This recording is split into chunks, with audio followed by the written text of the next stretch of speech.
Student की memory क्षमता बढ़ाने का गुरुजी ने एकमात्र तरीका बताया हुआ है, जो कि आगे चलकर हम इस वीडियो में सुनते हैं।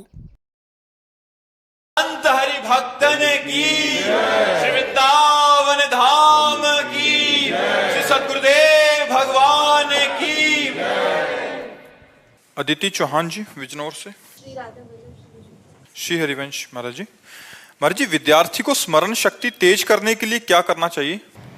श्री सरस्वती देवी की आराधना करनी चाहिए। बहुत से सरस्वती जी के मंत्र हैं, सरस्वती जी की स्तुति है, और कुछ ना आए तो हे माँ सरस्वती आप हम पर कृपा करो, हमें बुद्धि ऐसी प्रदान करो जिससे मैं विद्या में प्रवीण हो सकूं।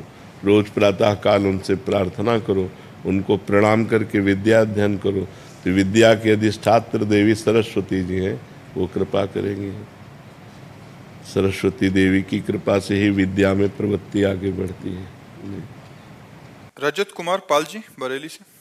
राधे राधे महाराज जी आपके चरणों में कोटि कोटि प्रणाम। महाराज जी, मैं एक पुलिस अधिकारी के रूप में कार्यरत हूँ। वर्तमान में जीवन में समय की कश्मकश ग्रस्त जीवन और अपने काम के बीच में चलती रहती है। ऐसी स्थिति में विचार आता है कि भक्ति करने के लिए उचित समय नहीं। भक्ति के लिए समय नहीं चाहिए, भक्ति के लिए समय नहीं चाहिए, समय में भक्ति कीजिए। जैसे आप तैनात हैं, ना हर समय लिखते रहते हैं, ना हर समय बोलते रहते हैं। ड्यूटी के समय की बात कह रहा हूँ। आपको हर समय बोलने का, हम कह रहे हैं कोई भाषण देने का भी तो हर समय देता रहता है क्या? हर समय लिखता रहता है क्या? हर समय क्रिमिनल को थोड़ी पकड़ते रहते हो। हमको चाहिए कि खाली समय में राधा राधा राधा राधा एक शब्द बोले। अगर 1 मिनट भी हमें खाली मिला तो हम 5 बार राधा नाम तो ले सकते हैं, 10 बार राधा नाम ले सकते हैं। यही है, आप निर्दोष को दंड मत दीजिए और दोषी को छोड़िए मत, ये आपकी पूजा होगी। घूस लीजिए मत, पक्की बात समझो। अगर घूस लेकर के दोषी को मुक्त कर दिया और निर्दोष को फंसा लिया, तुम्हारी दुर्गति पक्की है। तुम्हारी का मतलब कोई भी पदाधिकारी किसी भी डिपार्टमेंट का, यदि वो अपने अधिकार में धोखा करता है, अपने, अब जैसे डॉक्टर है, अब उसने पैसा तो ले लिया और अपनी पूरी योग्यता मरीज पर नहीं दिखाई, तो ठीक नहीं है। प्रमाद स्थिति ठीक नहीं। वकील है, पैसा तो ले लिया, दोषी का पक्ष लेकर निर्दोष को फंसा दिया और दोषी को मुक्त। ये जो अपराध है, अगर ये अपराध ना किए जाएं तो अपना अपना कर्तव्य ही पूजा है, और नाम जप करते रहिए, कोई परेशानी नहीं। उठते बैठते चलते फिरते राधा राधा राधा, और अपने कर्तव्य, हम वहीं गिरते हैं जहाँ अपने कर्तव्य से हम च्युत हो जाते हैं। हम जानते हैं कि हम गलत कर रहे हैं। हमारी सरकार आपको पेमेंट देती है, उसी पेमेंट से काम चलाइए आप अपना। आप एक्स्ट्रा मत लीजिए, किसी से भी मत लीजिए, तो आपका परिवार अच्छा रहेगा, आपकी बुद्धि अच्छी रहेगी। हाँ, हो सकता है कि आपको कई समस्याएं झेलनी पड़े, क्योंकि आज का समय धर्म से चलना नहीं जानता है, तो आपके अधिकारी जन या आपके बड़े जन आपको, पर आप अच्छे रहेंगे, आप आनंदित रहेंगे, आप प्रसन्न रहेंगे।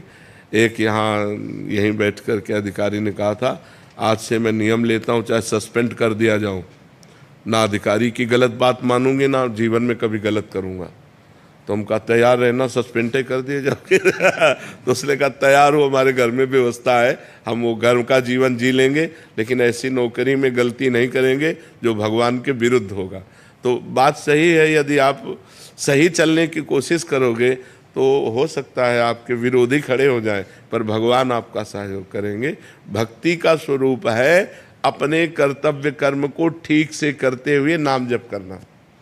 वो चाहे किसानी हो, चाहे व्यापार हो, चाहे कोई पद हो या कोई भी हो, वो अपना कर्तव्य कर्म ठीक से करे और नाम जप करे। तो अलग से अगरबत्ती ना भी लगाए तो उसकी पूजा हो रही। अब अगरबत्ती ढेर सारी लगा दी और बेईमानी करके ला रहे हो, तो ठाकुर जी को अगरबत्ती से थोड़ी प्रसन्न हो जाएंगे, ठाकुर जी घी दूध से थोड़ी प्रसन्न हो जाएंगे। ठाकुर जी तो सच्चे आचरण से प्रसन्न होते हैं, तुम्हारे अच्छे आचरण है। अब एक आदमी निर्दोष है, उसको बहुत पीटा गया और दंड दिया गया और सजा दे दी गई। अब वो जो रो रहा है उसके आंसू तुम्हें भारी पड़ेंगे, उसके आंसू जो है वो तुम्हारे परिवार वालों को, तुम्हारे को वो ऐसे फंसाएंगे, ऐसे क्लेश देंगे कि जीवन भर रोना पड़ेगा। इसलिए दुखिया को न सताइए, दुखिया देगा रोए, और जब दुखिया के मुखिया सुने तब तेरी गति का होए। इसलिए बहुत धर्म से चले। लेकिन आजकल जब रुपया की गड्डी देखता है ना आदमी सामने, तो धर्म फिर नहीं दिखाई देता, फिर ये रुपया दिखाई देता। और ये नहीं कि ये जहर जा रहा है, ये हमारे पूरे परिवार को जहर दूषित कर देगा। बहुत सावधानी से जिए, जो अपना कर्तव्य कर्म है उसी को भक्ति मान कर कीजिए और नाम जप कीजिए। क्यों, इसमें कोई परेशानी है? बस अपने कर्तव्य का पालन कीजिए। मुस्कान जी वृंदावन से।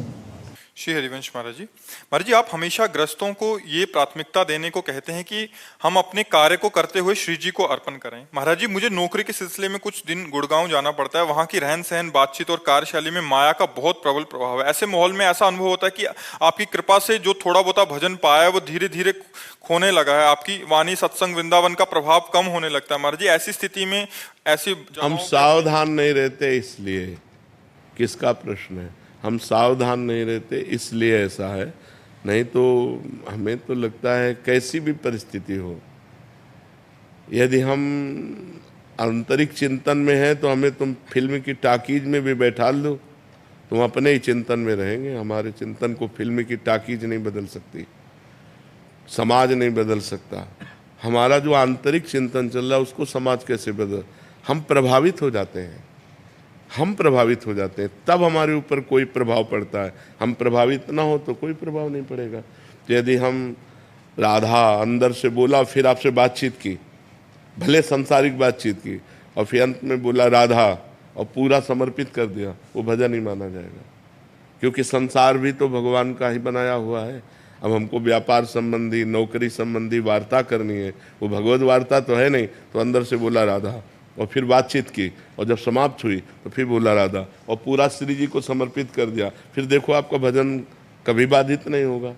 आप हर व्यवहार, किसी से भी व्यवहार करें, पहले उसमें भगवान को देखें, मेरे राधा वल्लभ लाल इसमें विराजमान, फिर व्यवहार कीजिए और उस व्यवहार को प्रभु को समर्पित कर दीजिए।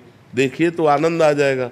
अब हर समय अध्यात्म में रहना है आपको, व्यवहार करते हुए भी अध्यात्म में रहना है। जैसे सिद्ध पुरुष होता है, अध्यात्म में पूर्ण परिपक्व रहकर व्यवहार में उतरता है, हर कार्य व्यवहार के करता है, लेकिन व्यवहार छू नहीं जाता क्योंकि अध्यात्म में रहता है। अब अध्यात्म छोड़ दिया तो व्यवहार तो घसीट ही लेगा। फिर आपका नाम जप, फिर आपका चिंतन, फिर आपकी शरणागति, ये सब बाधित होने लगेगी। इसलिए अध्यात्म में रहते हुए व्यवहार में जाइए। गुरुदेव, राम राम जपने से राम जी मिल जाएंगे? मिल जाएंगे, खूब जपो। अहंकार कैसे नष्ट होगा? उसी से हो जाएगा। दवा खाने जाओ, इसी से सब ठीक हो जाएगा। जो राम राम कहना नहीं जानते तो जब मरा मरा रटे तो ब्रह्म ऋषि हो गए, तो सब अभिमान नष्ट हो गए, सब विकार नष्ट हो गए, सब पाप नष्ट हो गए, सब बुद्धि ठीक हो गई, और उन्होंने वाल्मीकि रामायण की रचना की।